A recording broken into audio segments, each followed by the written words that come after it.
ఈ ఈశ్వరత్వము మానవుని యొక్క శ్వాస నుండి సోహం సోహం సోహం అనేటువంటి శబ్దంతో మనకు గోచరిస్తుండాలి. The divinity is present in the very breath of man in the form of soham. అనగా ఆ సో అనేటువంటి దీన్ని నా యొక్క ఆకారం అన్నారు. It is said that very syllable so is my form. అది ఏ నా ఆకారం అన్నారు. That is my form. అయితే ఇట్టి ఆకారం మనము గుర్తించడానికి వీలవుతుందా?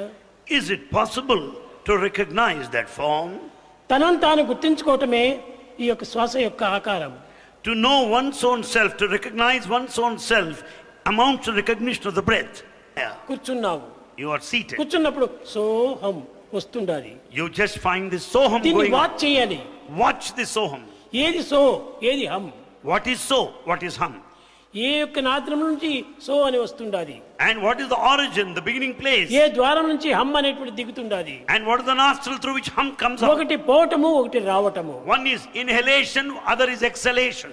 కనుకనే ఈ వచ్చిపోయేటువంటి శబ్దమును మాత్రమే గుర్తించుకుంటూ పోతే సోహం. And if you watch this inhalation and exhalation process, it is ఒకటి soham. లోపల పోతుండాలి. One goes in, breathing. అది ఏ so. Breathing in is so. హం Hum, ఇది అహంకారము. that is అది ఏ ahankara. బయట పోయేటువంటిది. That is ahankara, ego, breathe out. కాబట్టి బయట పోయేటువంటి దాన్ని మనం వదిలిపెట్టాలి. All that is breathed out must be left out. లోపల పోయి ప్రాణాన్ని అందించేటువంటి దానిని మనం గట్టిగా పట్టుకోవాలి. We have to hold on to the life oxygen that is breathed in. కనుకని సో అనేటువంటి తత్వాన్ని మనం గట్టిగా కుంభకం చేయాలి. So we should retain the oxygen that has been taken in. కనుకని అనేక మంది సాధన చేసేటువంటి వారు రేచక పూరక కుంభకం అని అంటున్నారు. Many of the seekers in spiritual path think of these three aspects. So అని ఒక నుంచి ముక్కు నుంచి తీసుకోవాలి. Breathe in through one nostril. రెండవ ముక్కు నుంచి హమ్ అనేటువంటిది వదిలిపెట్టాలి. Through the another nostril you breathe out hum. ఈ రెండింటికి మధ్య లోపల కుంభకము కొంతసేపు నిలుపుకోవాలి. In between the two there is a middle stage kumbhaka, retention of breath. ఈ మూడింటి యొక్క తత్వము కాలమును ఆధారం చేసుకోవాలి. And we have to go by the time interval process. కాలం యొక్క ప్రమాణం మనం గుర్తించుకోకుండా కేవలం ఇష్టం వచ్చినట్టుగా చేస్తుంటే ఇది ప్రాణాయామం కాదు, ప్రాణానికి అపాయమే.